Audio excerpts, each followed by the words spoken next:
Bad boys, what you gonna do? What you gonna do when they come for you? Bad boys, bad boys.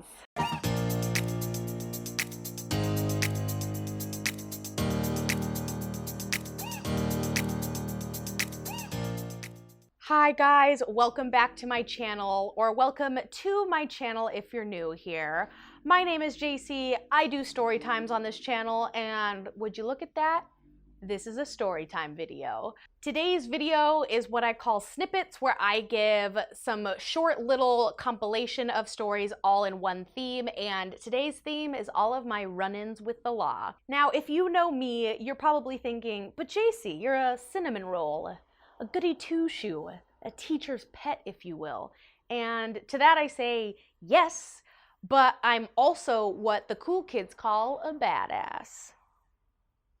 No, I'm totally kidding. On this channel, I like to do more tame and mundane and everyday kind of stories. So think of it more of like we're two best friends sharing a basket of Cheddar Bay biscuits at the Red Lobster while we're just catching up about some of the crazy things that happened this past week. So no, I wasn't imprisoned or I wasn't testifying on the witness stand. These are just some of my more tame run-ins with the law, but I think they're pretty ridiculous and kind of funny, so I wanted to share them with you guys. So if you like videos like this, of story times, of just kind of like hanging out with me while we chit-chat and laugh about some of our crazy experiences, then like and subscribe so you can join us for future run-ins with the law. No, I'm just kidding. I hope these don't happen again. But let's just get started with the first snippet. So I will be going chronologically with all of these criminal plans, because that's what makes more sense to me. But the first one actually starts when I was 16 years old. So yes, I got an early start on my badassery. It started where my friend and I were gonna go for a hike, and there was this hike in my hometown. It's this beautiful half-hour hike where you go through the wilderness, and the end result is a wonderful waterfall, a nice like swimming area. There's a lot of graffiti on the rocks, but it makes for like really visual, pretty photos. And it was just kind of like a local thing for the kids to do. You know, we're all cheap, we don't have jobs, and it was a free, fun activity. So my friend and I were planning on taking this hike to Sapphire Falls, as it was called, with her doggo, her puppers, her pepperoni.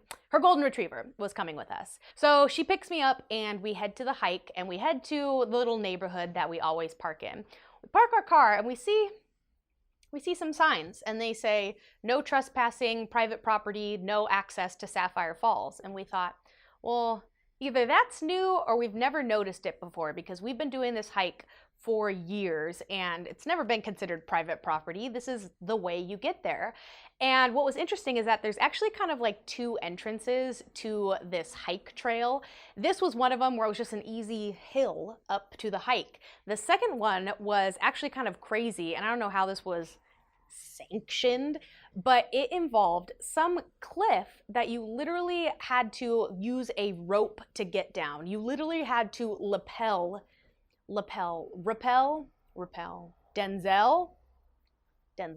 You had to go down this rope in order to access the hike. And I don't want to speak for my friend, but I have the upper body strength of a Muppet, and I knew I wasn't making it down that rope. Also, we had this golden retriever with us. I don't know how other people do it. Do they wrap the dog around their head like a scarf? Like, it wasn't gonna happen. So we took one look at that sign and we were like, those rules don't apply to us. Let's go on this hike. So we take this hike, again, a hike that we've done so many times in the past, and it's a beautiful hike. I actually brought my camera, and I'll include some photos that, like, I was in that cute, cool little like artsy phase where I was like, I bought a DSLR, so I'm a photographer.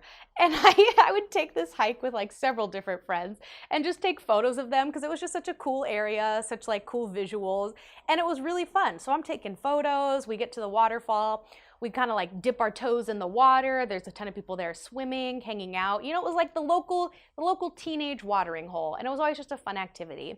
So we're done with our day, we head down on our hike, and we're at the peak of this mountain, I guess you would call it. And you can see the trail down below. And at the very bottom of the trail, we're like, what are those two objects? And we see two ATVs parked, kind of blocking the trail. And luckily she had better eyes than I did. And she goes, ah, crap, those are cops. Those are cops. So we see one group kind of approaching these two cops on ATVs, and you could see the cops like whip out some type of notepad, and we're like, shoot, they're giving out tickets. Like they had allowed everybody to go in on the hike, and then they clearly knew that at some point they're all going to hang out at the hike, that they blocked off this exit knowing that they could just boom, boom, boom, give out tickets like an assembly line. So we're at the top of this mountain, kind of seeing our destiny, and we thought, well, we have two options here. One is we somehow develop American Ninja Warrior strength and climb up this rope, and somehow also muster up the strength to carry an 80-pound pepperoni on our shoulders and exit on the way that was technically legal. Or we could just walk down there, plead the fifth, say we're teenagers, we didn't know any better, and hope for the best. So that was clearly the option we took because, yeah, we're just like two 16-year-old girls. And I'd also like to point out, on the way back from our hike, we had passed the cliff that people were climbing up. And it was so scary to watch because you'd see some people who were like quivering on the rope trying to rappel down a mountain, trying not to fall, but also just kind of like everybody's watching because this was the only entrance and exit legally to this hike.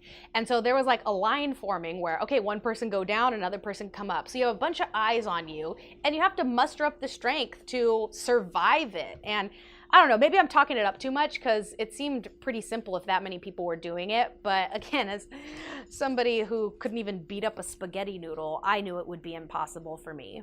So we walk down, we see the two cops on the ATV, and we're like, officer, whatever is the problem? And they said, well, you're on private property and you're trespassing. And we're like, what are you talking about? They're like, there's literally signs everywhere. There's one like right there. You probably passed 10 on your way in. And we were like, oh, we didn't know. We've been doing this hike for years. Like, we didn't realize that those were real. Kind of like trying to talk our way out of it, but also like quivering at the voice because we're just teenagers talking to two grown-ass cops. Like, we weren't talking our way out of that one. And we kind of tried to use the reason of like, well, we had our dog. We couldn't use the rope. And to this day, I'm still it's kind of concerning how they were like, well, you should have taken the other entrance because that's the only non-trespassing way. And it's like, so you're condoning 16-year-olds climbing down a rope off a cliff just to appease these homeowners? Like, that doesn't seem very responsible. So at this point he says, all right, let's see your licenses because we need to write you this ticket. And I'm like, I don't have a license. I'm a kid. I don't have it. So I have to give him all my information. He writes it all down and he hands one ticket to me and one ticket to my friend. And it said trespassing. And it was $100 ticket. I didn't even have a job at this point. How am I going to pay a $100 ticket? It was so devastating. But then as we were walking away, we were both laughing about like, wait, we have a trespassing charge on our records. How cool does that sound? Like, it kind of sounds like I have a trespassing charge. Like, oh man, what, you break into a house and skateboard into their empty pool like a cool kid? And it was like, no, I went on a hike. So stupid. But that was my very first run-in with the law, was a $100 citation I got for trespassing on a hike that I had been doing for years. The next snippet, I'm almost too embarrassed to tell you guys about because it was 100% my fault. I 100% was committing a crime. And I got caught for it. But, you know, learn from me with this story. So this story now fast forwards where I am in college. So my last year of college, I was commuting to campus. So I lived about an hour away from my school. And to save money, because college is expensive, I was living at home and I would take the train in to campus. So if you're kind of from the LA area, you should know that there's two different types of trains. There's a heavy rail and a light rail. So what the heavy rail is, that's called the Metro Link. Really confusing because the light rail is called the Metro. It doesn't really help. But the Metro Link is a heavy rail. And what that means, it takes you for longer distances and it has fewer stops. So I was going from my hometown an hour away all the way to LA. It would take about an hour by train. And there was about 10 stops along the way. So this heavy train is like a nice car. It is a very nice car. And round trip from home to school and back was $25. Now, luckily, I was able to stack my classes on only 3 days a week, so I only had to commute 3 days a week. However, it was also in that weird area where if I bought a Metrolink monthly pass, it was actually more expensive than buying the daily passes because I wasn't actually using it that often.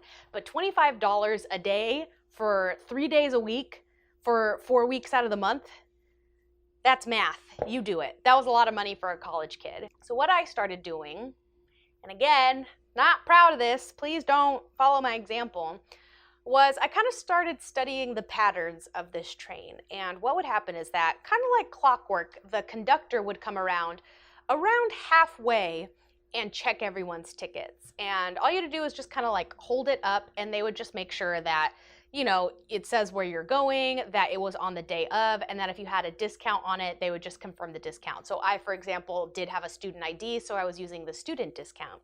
So all the time, they kept kind of just coming around halfway through, checking the tickets, and then be like, all right, this car is clear. And on a few occasions, I did see them give some tickets to some people. I saw, you know, they'd pull out their little notepad. They all have notepads, just little cool little notepads. Pull out their notepads, give a ticket, and then they'd kick the person off the train. So because of this, I thought, well, I'm not going to buy the round trip ticket anymore. Instead, I'm going to start buying a one-way ticket from, instead of my hometown to LA, from my hometown to about 3/4 of the way. And then on the way back, instead of buying it from LA to my hometown, I'd only buy a ticket halfway.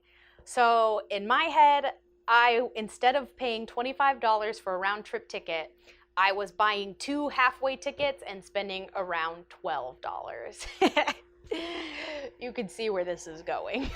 So it was working. It was working so perfectly for many, many months. It was great. It was great. Then of course that one day, that one fateful day, the stop that I had bought my ticket for had just passed.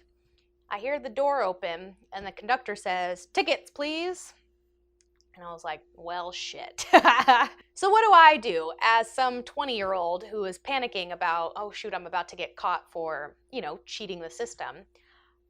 I pretended to be asleep because that to me was the solution. So I grabbed my backpack, because again, I was a student, I had a backpack, and I pulled my hood over and I just kind of like feigned napping.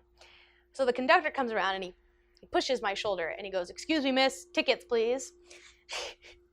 And I go, "What? Oh, yeah, sure. Here's my ticket."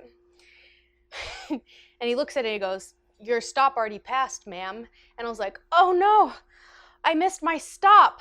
Thank you for letting me know. You know, just feigning ignorance, but also doing it so painfully obviously that he was like, yeah, I know you're kind. I know what you're doing. Let me see your ID. This was the downfall, and this is where I'm just so embarrassed. He goes, well, can I see some ID? So I hand him my student ID, because that's what I thought he was asking for, you know, confirmation of the student discount. And he goes, no, let me see like your real ID. So I hand him my real ID, and my address on there is my hometown, which is where I was actually going. So he kind of immediately calls me out and he goes, it says here that you're going to this town, which is still 6 stops away.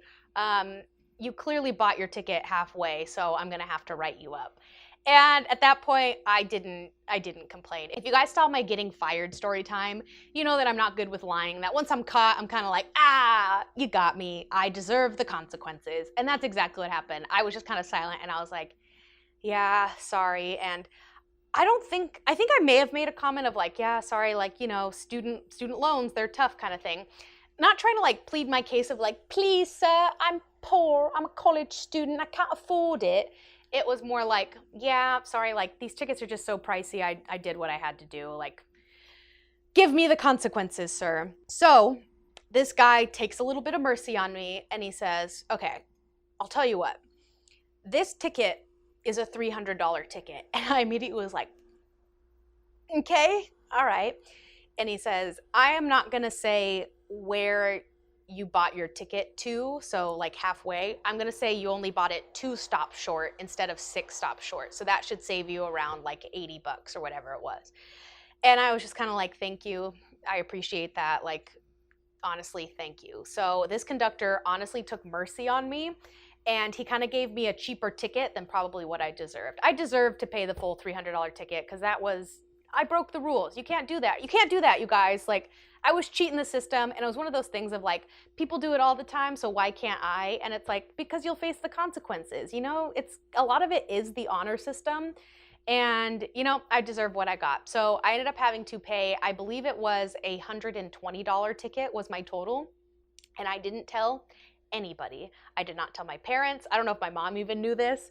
I didn't tell my boyfriend at the time because I was so embarrassed, because I knew it would just be like, hey, Jacy, why are you being an idiot? Like, what's the issue here? Like, we could give you money for the train ticket. Like, oh my gosh, you have a job. You're a server. It's not that big of a deal.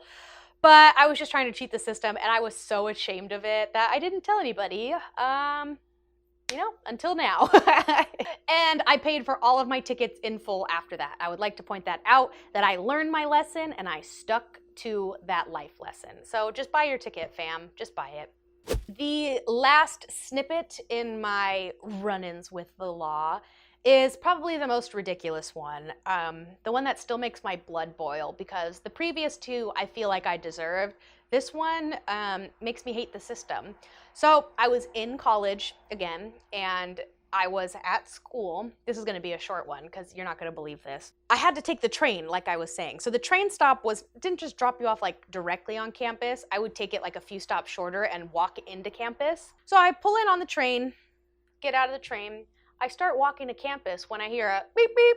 It's not a good cop sound. You know the cop sound that's like, nah, nah, like that. Turn around, and a cop on a Segway pulls up to me. And I was like, hello, officer? And he like gets in front of me and cuts off my path. And I was like, hello? And he goes, you guys, you were jaywalking. And I was like, what? And he was like, the light wasn't clear for you to go, and you just jaywalked. And I was like, sorry? Like, I was on my way to class. There's literally no cars here. Like, yeah, technically. And he goes, pulls out the dang notepad, I tell ya. Steve from Blue's Clues would be disappointed with how people are treating me with notepads. Pulls out his notepad and writes me a jaywalking ticket. How absolutely predatory of this cop to hang around a college campus and wait for students to cross the street when it's not technically their time to go, and give them an $80 ticket. Yes, that ticket was $80. I am so pissed to this day because clearly I'm going to a very expensive university. I personally didn't have that much disposable income. Sure, I know it was kind of like a rich school, so he probably thought like, oh, this is chump change for you. No, sir, I was clearly just got off the train to get to college. Like, this $80, that's like working 3 whole days at my job. Like, you just cost me 3 days of my life because I went into a crosswalk when it wasn't my turn. I'm getting mad. Did I break the law on that one? Yeah, sure. But does it seem kind of gross and rude for a cop to just hang out on a Segway waiting for people to cross the street? Like, I wasn't even cutting off cars or like flipping them off, telling me like, hey, I'm walking here. It was literally just me walking on the street trying to get to class. That one was absolutely ridiculous. I considered, you know, with tickets, you can try to fight them. I forget the word for it, but you can try to fight it and say like, nope, that didn't actually happen. But then if the cop actually shows up for court, then you have to defend yourself. It was kind of like, that's not worth my time. Like, I'll just pay the ticket. But I was so mad about that one. I don't know. Is that just me? Did I deserve that one? Or is that one kind of shady? I don't know. So postscript from these 3 snippets is that I've since gotten like several vehicular tickets, but those aren't as fun. Those are pretty common. I got a speeding ticket once for $300. That one hurt my piggy bank. My brother once got one for not turning his wheels on a hill in LA. That one's kind of funny. So I have gotten some other tickets, but I guess in the grand scheme of things, no, I haven't really gotten in trouble with the law. So I hope this didn't seem clickbaity, but it's more of just like my experiences with criminal activity, because I guess I did break the law 3 different times. I've broken the law more, but I've gotten away with those. So I hope you guys enjoyed these snippets of this story time. If you like this format of just hanging out with me for more tame and mundane stories, make sure to hit that like button and subscribe so you can join us for more future story times, because I just like hanging out with you guys, and I think some of these stories are pretty funny. So if you guys enjoy them, I'll keep giving them to you. But I thank you so much for watching, and I will see you in the next video. Toodles! What is up, my Gucci gang? Never say that again.